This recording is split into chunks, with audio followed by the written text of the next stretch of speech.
Hello YouTube, and welcome to my second video about my watch collection. And today I'm going to look at some Russian watches, one American watch and one Portuguese watch. So let's kick off with the Invicta.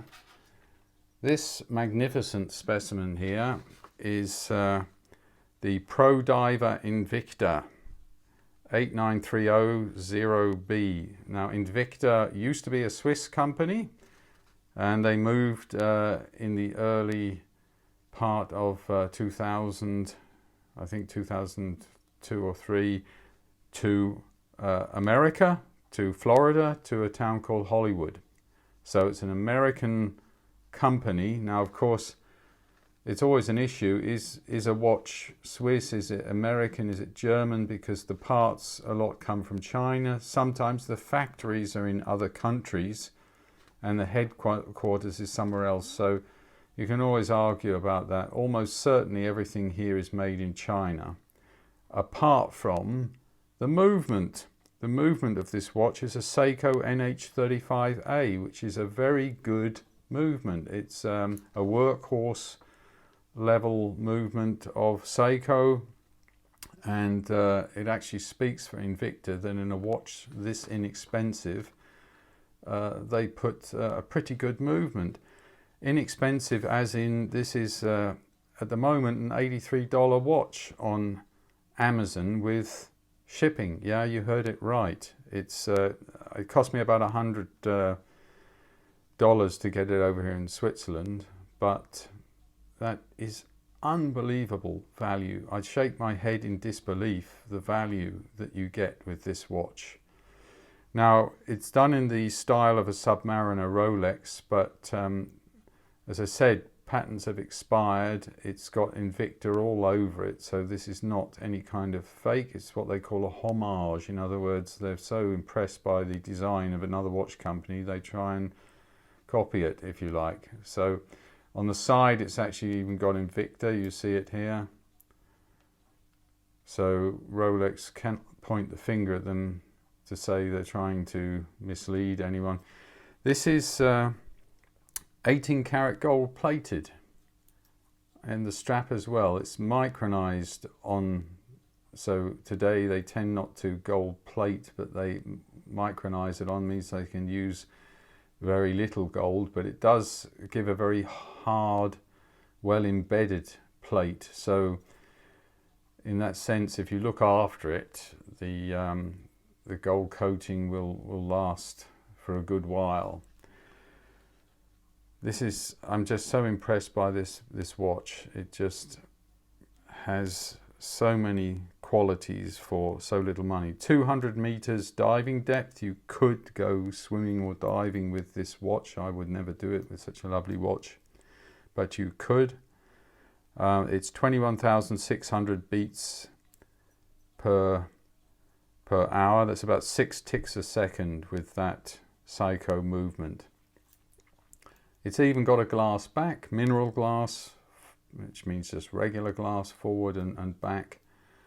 And there you see the rotor, which actually even states that it's got the Seiko. You just see it on the left there, NH35A movement. And all of that for such a price in your hand for less than $100. If you look around, maybe you can even do better than that. So I wear this with smart clothes, with dinner jackets, and at 2 meter distance everyone thinks I'm wearing a gold Rolex, you know, or something equivalent to that. But I think it looks very attractive itself, with that lovely spread wing logo. In the middle of that logo, you probably can't see it, it's a little Swiss cross, because originally this was a Swiss company, but they moved to the US. 41-hour power reserve, dimensions 13 millimeters thick, sort of more or less about standard, 40 wide. I don't like them much wider than that. My wrists are sort of average, so I don't want too much of a clunky watch, but it really looks nice. Incredible. Cap off to Invicta is all I can say. Some people say their service is no good. If you get a lemon, you've got a problem. this one has just been perfect, has worked perfect, everything, there's no bad surprises at any point, and I love to wear this watch, and for that money I just don't know how they do it. I really don't. I know China helps them, but even so it's incredible. So I did mention I've got one Portuguese watch. Now, of course, the Portuguese seafaring nation, so anyone in those days with sailing ships needed artisans behind them. One was good clockmakers for ship's clock, but watchmakers, so those skills are still there. This was actually a startup crowdfund finance company that started, I guess, around 10 years ago. I thought even they were American, a lot of finance activities went up there, but no, they're purely owned by a Portuguese gentleman. His factory is in Portugal, and this is a beautifully made watch. It's got the same movement as the Invicta, which speaks for Invicta, that they have this NH35A Seiko movement. So it's again 21,600 beats per hour. It's reasonably accurate, for me at least. If it's within a minute of the day, I can easily live with that. My life is not so exactly planned. It's about 14.5 millimeters thick, so it's a bit chunkier, this watch. 20 millimeter lug width, so you have no real problem if you want to change the strap, but the strap is actually a very nice quality one. And look at the finishing here on the clasp. You see, this is polished, this is a finer, this is not pressed steel. This is a much different quality than the Invicta, and that's where, of course, they save money on producing a watch of that price. Talking of price, this is about $350. Now, when I bought it, you had to pay half in advance. They went away and made your watch, and then when ready to send it, you paid the other half and you got your watch. So that's how it works. So I think they're still using that same model today, but of course it's a different price class than we have with the Invicta. It's 300 atmospheres, or it's going to be 300 meter depth, so it's a if you like, better diving watch in that sense. But everything has quality about it. It's got the old radium lume, so that's not radioactive. There's no radium in it. It's the look, this beige color, which you used to have on old watches of that time. But it is a very good quality lume. I will do a lume comparison of these watches. You will see that. It's even got it's got a sapphire glass here, and it's got a sapphire bevel. Now, of course, some of you will say, well, I've seen something like this. This is very similar to Blancpain Fathom, 50 Fathom watch, which costs you about $10,000, you know. And that's what a lot of these startups are doing today. They can say, I can make you a beautiful watch in just as good quality for a fraction of that. Because let's face it, with all of the famous, very expensive Swiss watches, you're paying at least 80% for the name, at least. So one has to really think about it, and that's why I started my watch collection. I wanted some very nice Swiss watches, but there's no way I'm going to put that kind of money, you know. You can buy a car for that money to pay for a watch. And a lot of these companies have shown we can make beautiful watches, very good quality, for really a fraction. And I think that makes, to me, a great deal of sense. It's got the lovely logo of the mermaid on the back. It's not a glass back, but it's a beautiful watch. And really, you could use this for, it's rugged, you know, you could use this for diving and it would hold up to it absolutely. no problem. The date is set off here down in the bottom right corner, so I like the style of it, you know, and I think you will be impressed by the lume test, definitely. So that's the Borealis. It's the particular make here is the Sea Storm 2 old radium dial, but they have a number of other very beautiful watches, and it's absolutely, in the links I'll put a connection to their website. They sell directly from Portugal, and it's an impressive watch. And a number of other watch reviewers have only said good things about the watch. So let's move on to the Russian watches. I have 4 Russian watches here, and the first one is a Vostok. This is actually the design of a Vostok Amphibia, and that's a very famous line of Russian Federation watches, and it's like the Kalashnikov of the watch world. Now this particular one has the KGB emblem on it. I just like the look of it. I bought this one for, I think it was on Amazon also, about $70. Of course it's an acrylic glass. It's got the Vostok 2416B movement, which is 31 ruby jewels. So it's a pretty good movement, 36-hour power reserve. It sits up quite a bit. That's quite a chunky watch in height. It's 40mm diameter, about 13mm thickness, but because it's a smaller diameter, it looks thicker than you would think. Really a very nice watch, about a plus minus 25 second a day variation, 19,800 beats per hour. So it's a little bit in the middle. It's not the highest accuracy, it's not the very lowest.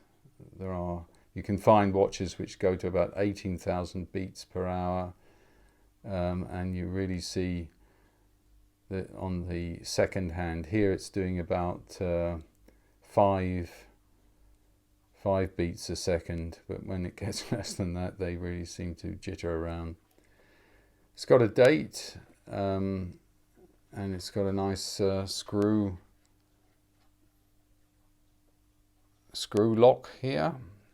It has this rather funny wobbly armature here when you take this out, and everyone thinks, oh, that's not good, but that's actually the design that way. It's to make sure you don't put too much pressure on the armature that they break, and that used to be a problem years ago.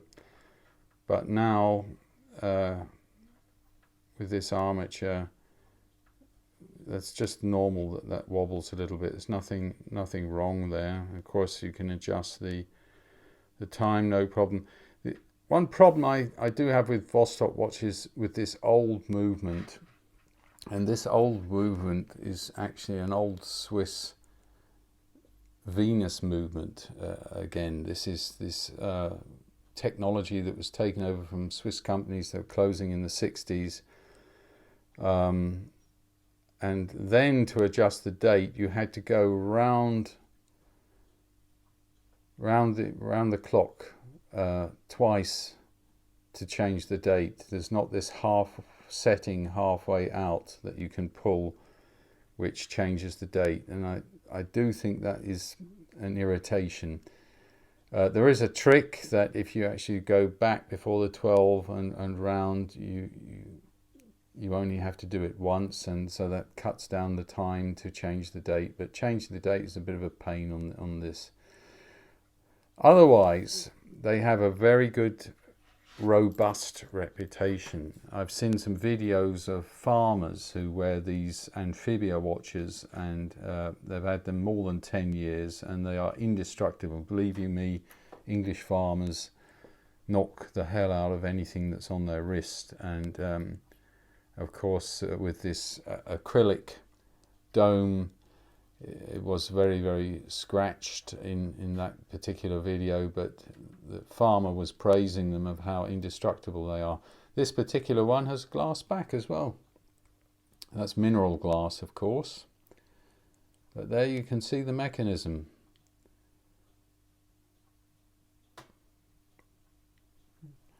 And the strap I did change out on this because the strap was really light metal. It almost felt like aluminium, and it was very sharp. It will pull the hairs out on your arm. So yeah, I mean, you know, it works, but it's worth changing out. So I got these Milan bracelets from Julian Campman in Poljot.de, who sells them not too expensively, and I think it looks very nice with that braided Milan style bracelet. And it's a nice attractive watch, you know. You can wear that sort of smart casual, or, you know, anytime really. Very nice quality. And again, the price, I still think this is an amazing price to pay for an automatic watch with 31 jewels. Just fantastic.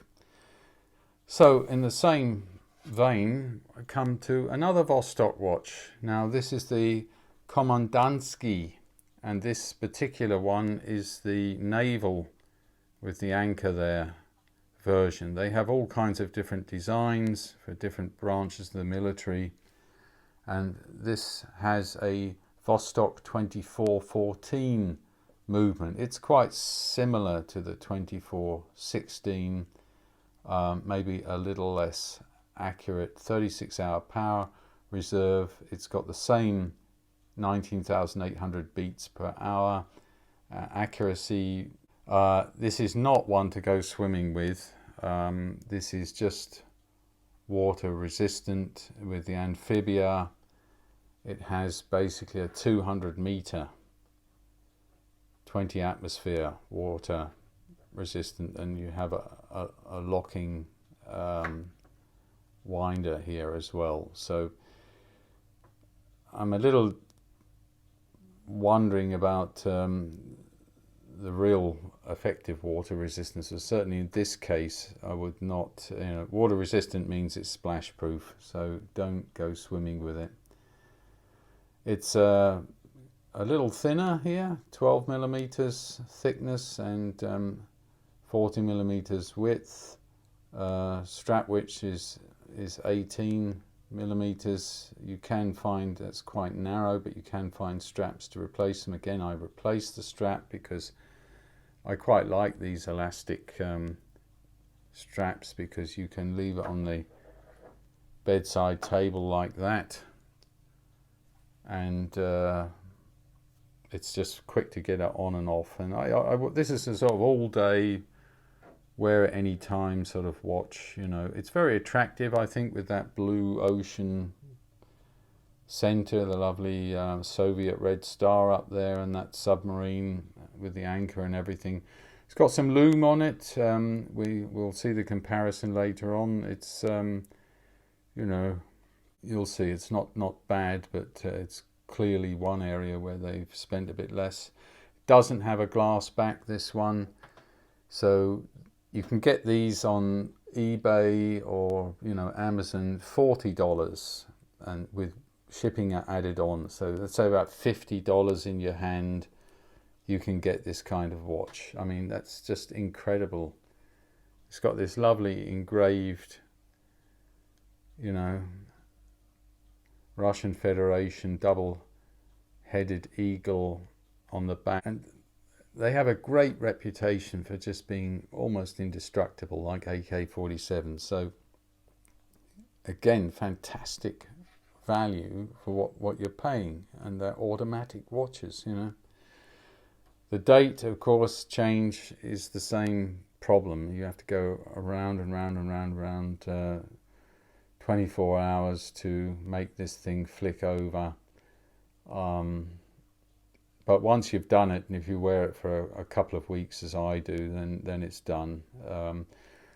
You know, it's also a rather small window with rather light, thin numbers there, so it's not so easy to see, but you know, I usually know what day of the week it is anyway, but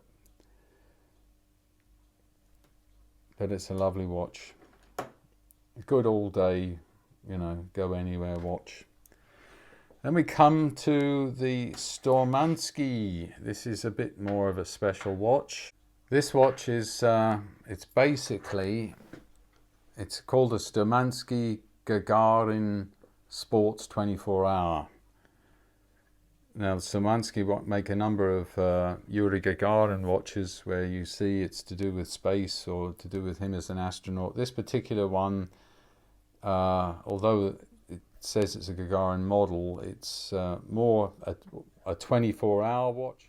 So the way this works is, you see now it's 3:33 Swiss time, and of course the 24-hour version of that, 15:30 roughly, is marked on this inner dial by the red point here.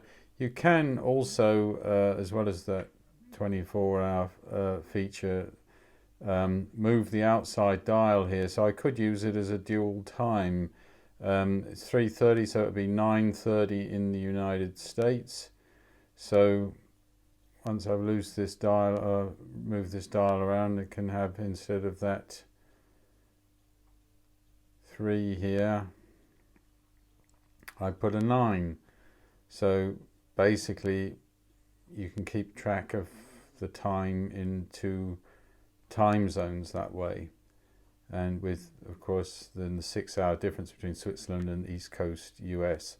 So that's another feature. So for a traveling person, that's maybe quite useful. It has a date as well, which is quite small here, but you can see that nicely engraved on the back with the world map on it, and again the Cyrillic text.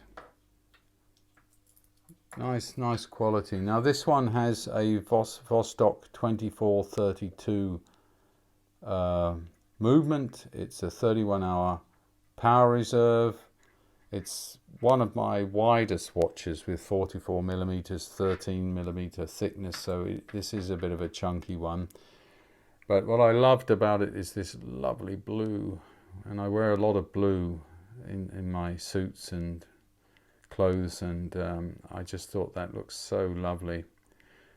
I also got, in this case, a better strap, this Milan mesh strap, as I did with the others, because I just think this looks wonderful, and they're not so expensive, from Poljot.de. Julian Campman, he has quite a few nice different straps of different lug sizes. So this is a slightly larger one, as you can see, versus the Vostok here, but no problem to find one that will fit. And that's today costing about 419 euros, so this is a bit more of an expensive movement and larger watch, a bit more finish and style to it. The accuracy is given as -10 to +30, so it's about twice as accurate as these ones on the 2400 series Vostoks. So the movement is definitely a little bit better. Okay, let's go to the last one, which is a mechanical alarm watch. This is a Poljot alarm watch, and you see this little red hand at the top there. That is basically set for the time that the alarm will go off, and you wind the alarm up with this winder up here, and of course you wind the watch up and set the time with this one. There's no date. I got this off eBay. You can get them for about, I don't know, $60 plus shipping.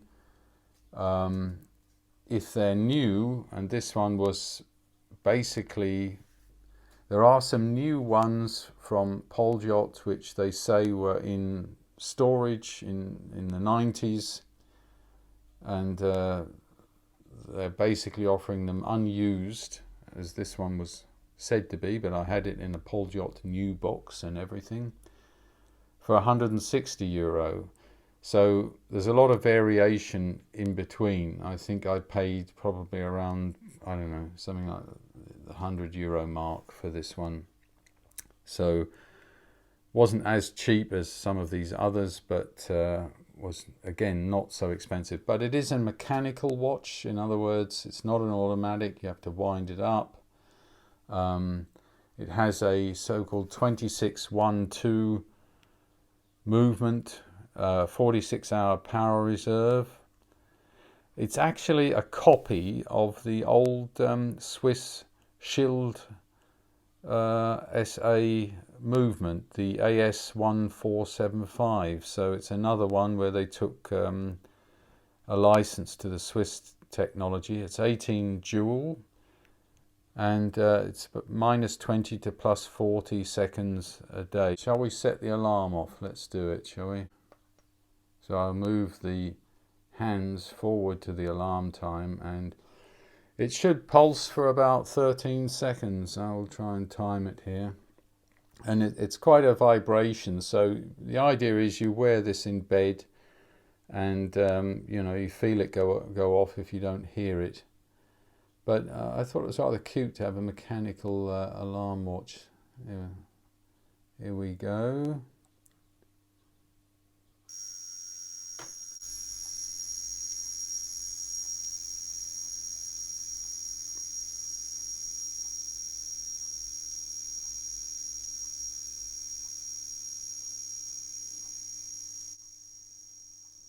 So that's about 15 seconds on my watch, but that's probably enough to wake you up, especially if you, as I said, you got it on your wrist, you can feel it go off.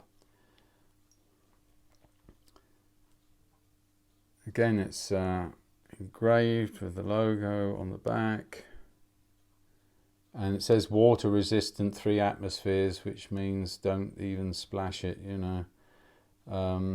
Certainly don't shower with it. Theoretically, that's good for 30 meters, but at least it means you've got a rubber seal inside to try and keep moisture out. All stainless steel. Came with a nice strap, I must say, a nice leather strap. But certainly in the winter months, I'm quite happy to wear these leather straps, and I've worn this a few times. I've even used it once as an alarm, and it did go off promptly, as it should do. Has also loom on the dial, as all of these watches do, and I think now let's go and have a look at how the loom test works. So here's the loom test, 15 minutes with a bright lamp shone on them. On the left you see the Poljot, then the Sturmanskie. Next one along is the Vostok Sturmanskie, then we have the Vostok Amphibia, then we have Borealis, which is bright. You even see it on the bezel, the numbers, and then on the right we have the Invicta. The Invicta is looking the weakest at the start, one has to say. So after 20 minutes we still see the hands on the Russian watches, which is good. The dots have disappeared. The Borealis is looking very good, and it stays that way all night. You can really read it easily at any time in the night, and I'm afraid the Invicta has totally disappeared. Well, I hope you found that interesting. I'll leave some links below in case you want to explore these watches a bit further. Next time I'll be doing the Swiss and Italian watches, so stay tuned to the channel. Take care everyone. Bye bye.